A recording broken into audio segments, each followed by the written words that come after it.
سعدنا في الدنيا فوزنا بالأخرى بخديجة الكبرى وفاطمة الزهراء. سعدنا في الدنيا فوزنا بالأخرى بخديجة الكبرى وفاطمة الزهراء. بخديجة الكبرى وفاطمة الزهراء. سعدنا في الدنيا فوزنا بالأخرى بخديجة الكبرى وفاطمة الزهراء. سعدنا في الدنيا فوزنا بالأخرى بخديجة الكبرى وفاطمة الزهراء. بخديجة الكبرى وفاطمة الزهراء. يا أهيل المعروف والعطاء والمألوف غراة للملهوف إنكم بأدراك. يا أهيل المدلول والعطاء والموهوب نفحة للمكروب إنكم بأدراك. سعدنا في الدنيا فوزنا بالأخرى بخديجة الكبرى وفاطمة الزهراء. سعدنا في الدنيا فوزنا بالأخرى بخديجة الكبرى وفاطمة الزهراء. بخديجة الكبرى وفاطمة الزهراء. وتفي بالزهراء بتعلق قدرا وسجلت بدرا إنها بأدرا. وأبيها المختار والمصاحب في الغار وعلي الكرار إنهم بأدرا. سعدنا في الدنيا فوزنا بالأخرى بخديجة الكبرى وفاطمة الزهراء. سعدنا في الدنيا فوزنا بالأخرى بخديجة الكبرى وفاطمة الزهراء. بخديجة الكبرى وفاطمة الزهراء. أهل شعب المعلى وللمنى في علا حيوا تلك المولى إنهم بأدرا. وبحق السبطين للنبي نور العين وبجاه عمين إنهم في أغرار صعدونا في الدنيا فوزونا بالأخرى بخادجة الكبرى وفاطمة الزهراء صعدونا في الدنيا فوزونا بالأخرى بخادجة الكبرى وفاطمة الزهراء بخادجة الكبرى وفاطمة الزهراء.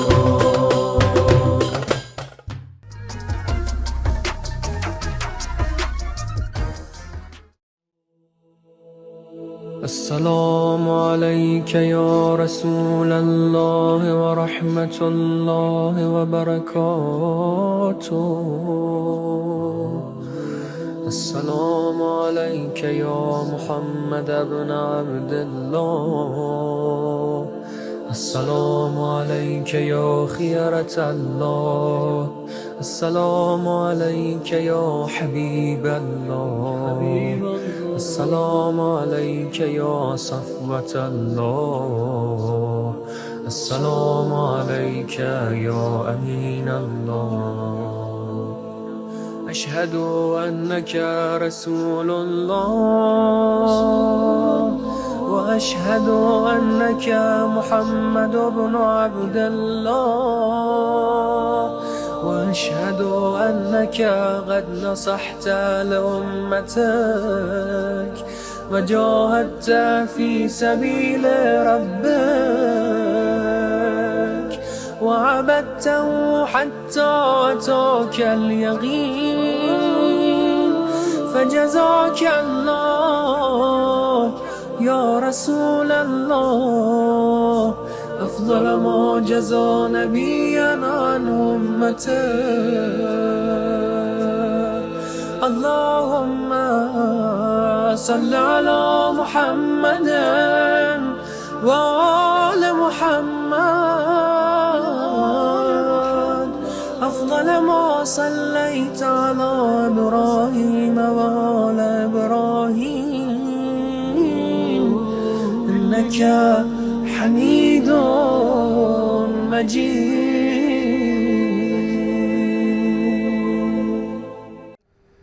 Bismillahirrahmanirrahim. Alhamdulillah rabbil alamin. Assalamualaikum ayuhan nabiyyu warahmatullahi wabarakatuh.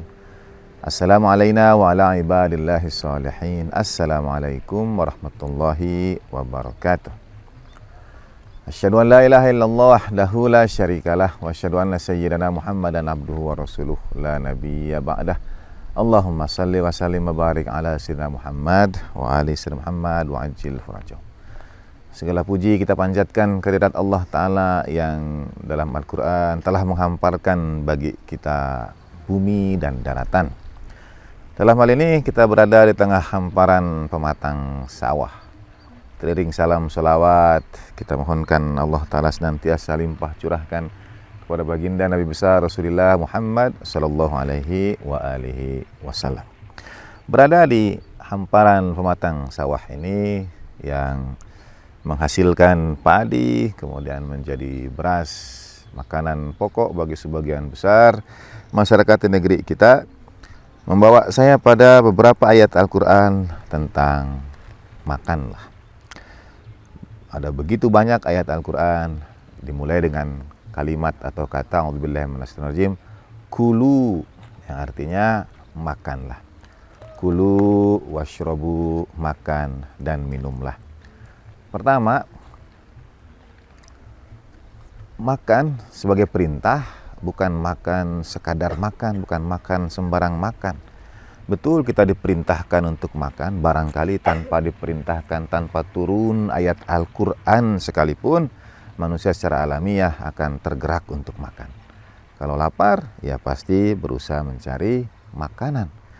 Tetapi mengapa turun ayat Al-Quran yang mengatakan makanlah dan minumlah? pertama sebagai amr tasyri'i, sebagai perintah dari Allah Subhanahu wa taala, maka setiap yang saudara makan, setiap yang saudara minum akan dimintai pertanggungjawaban. Di situ ada mas'uliyah. Makan dan minum bukan sekadar makan dan minum, melainkan bersama makan dan minum itu ada yang saudara pertanggungjawabkan di hadapan Allah Subhanahu wa taala. Nah, untuk menjawab pertanyaan tentang makan dan minum ini, mari kita simak bagaimana ayat-ayat Al-Quran memberikan kepada kita petunjuk untuk makan dan minum itu. Dengan kata lain, disitulah letak pertanggungjawaban kita di hadapan Allah Subhanahu wa taala. Yang pertama, a'udzubillahi minasyaitonirrajim. Surat Al-Baqarah ayat 60. Kulu washrabu min rizqillahi wa la ta'thaw fil ardi mufsidin. Makan dan minumlah dari rezeki Allah Subhanahu wa taala dan janganlah engkau berbuat kerusakan di muka bumi. Jangan berbuat dosa, jangan berbuat maksiat. Ajaib. Makan dan minum mungkin berhubungan dengan aspek kita secara lahiriah, dengan kondisi tubuh kita. Tetapi makan dan minum yang Al-Quran perintahkan kita untuk kita jaga, jangan sampai jatuh pada perbuatan dosa. Makan dan minum berhubungan dengan menjaga diri untuk tidak jatuh pada perbuatan dosa. Berikutnya surat Al-Baqarah ayat 168. A'udzubillahi minasyaitonirrajim. Kulu mimma fil ardi halalan thayyiba. Makan segala apa yang ada di bumi ini yang halal dan yang baik. Para ulama juga, saya kira para katakanlah ahli gizi dan sebagainya, mendefinisikan bukan hanya halal yang mesti kita makan itu, tapi juga yang thayyib, yang baik. Kemudian diulang lagi Allah Ta'ala menegaskan setelah perintah wa kulu washrabu itu, lalu wala tattabi'u khutuwatis syaitan. Allah Ta'ala sandingkan perintah makan dan minum dengan dan jangan kalian ikuti jejak-jejaknya setan, langkah-langkahnya setan. Kemudian surat Al-Baqarah 172. Kulu min thayyibati ma razaqnakum washkuru lillah. Makan dan minum dikaitkan dengan kewajiban bersyukur kepada Allah Subhanahu wa taala. Makan dan minum surat Al-A'raf 31. Kulu washrabu wa la tusrifu, dikaitkan dengan agar kita jangan berlebihan. Surat Thaha 81. Kulu min thayyibati ma razaqnakum wa la tatghaw fihi. Kalau tadi jangan berbuat kerusakan di muka bumi, jangan ikuti jejak-jejak setan, makan dan minumlah dan jangan melampaui batas di dalamnya. Ini perintah Al-Quran tentang makan dan minum. Dan dari itu semua ada satu bagian yang teramat sering kita lupakan, hatta bahkan dalam doa kita ketika hendak makan, yaitu Al-Quran surat Haji ayat 28.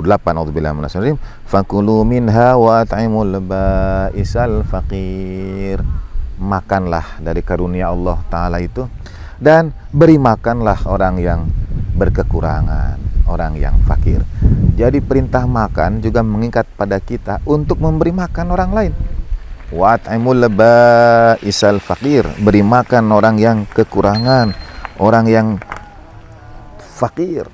Sehingga Allahyarham ayahanda tercinta mengajarkan pada saya doa dengan menambahkan setelah Allahumma barik lana fima razaqtana wa qina adzabannar, itu dengan wa at'imil ba'isal faqir. Ya, dan ya Allah berkatilah kami pada apa yang telah Engkau rezekikan pada kami. Jauhkanlah kami dari api neraka, dan kemudian ya Allah berikan kepada kami juga kemampuan untuk memberi makan kepada orang yang fakir dan orang yang berkekurangan. Sebelum suapan pertama kita itu pada waktu berbuka saudara, pada waktu sahur saudara, kita dahulukan untuk mendoakan orang-orang yang kelaparan di tengah-tengah kita. Dalam ayat Al-Quran juga ini dua yang terakhir. Yang satu, kulu min thayyibat, makan dari yang baik, wa amalu sholihan, lalu beramal solehlah. Makanan dikaitkan dengan perintah beramal soleh. Dan dalam surat An-Nahl ayat 69, a'udzubillahi minasyaitonir rajim, kuli min kulli thamarati, makanlah dari setiap buah-buahan yang ada. Lalu ini yang sangat indah, fasluki subula rabbiki dzulula, dan carilah jalan menuju Tuhanmu dalam penuh kerendah hatian, dalam penuh kerendahan. alam semesta akan menghadirkan diri kita yang rendah, bahkan menghilangkan keseluruhan diri kita di hadapan kebesaran Allah Subhanahu wa taala. Ingatlah itu pada suapan makanan kita. Wassallallahu ala sayyidina Muhammadin wa alihi tahirin walhamdulillahi wa lakum minkum wa ma taufiqi illa billah alaihi tawakkaltu wa ilaihi unib. Wassalamualaikum warahmatullahi wabarakatuh.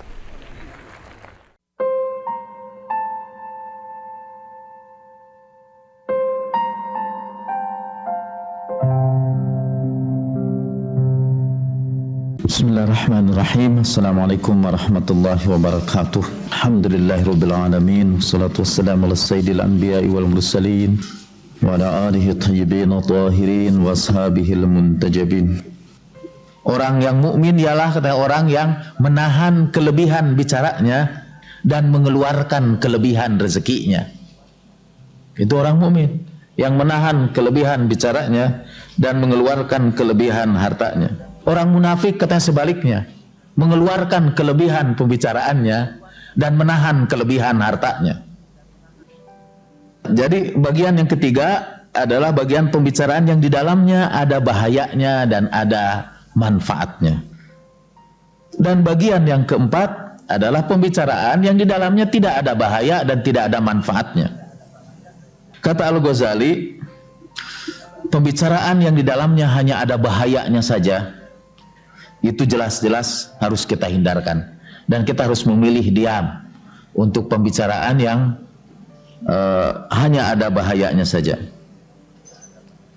Pembicaraan yang di dalamnya ada bahaya dan ada manfaatnya, itu juga mendingan diam aja, karena menghindari bahaya harus didahulukan daripada mendatangkan manfaat.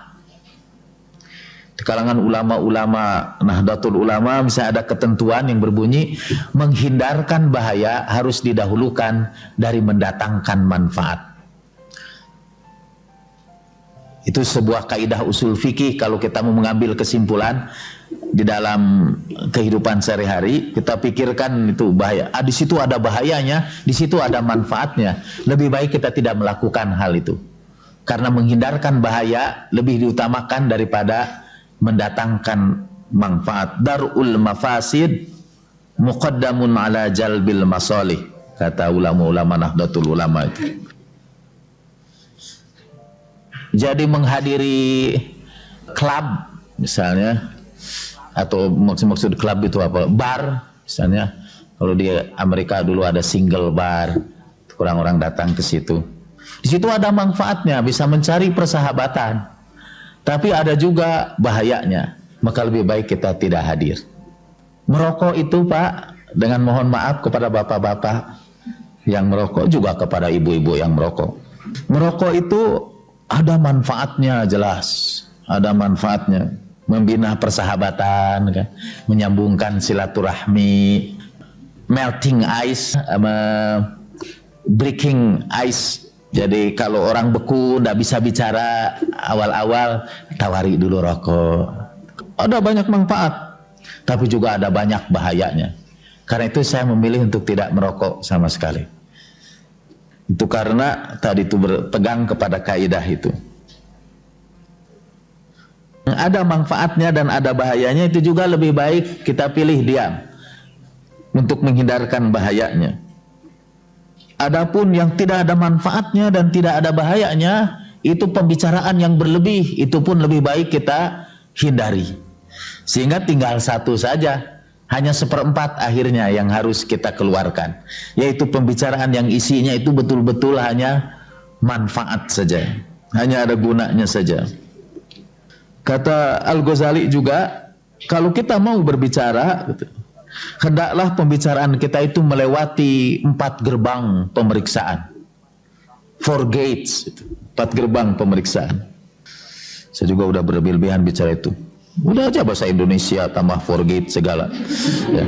Ada 4 gerbang pembicaraan. Gerbang pertama itu akan memeriksa kita.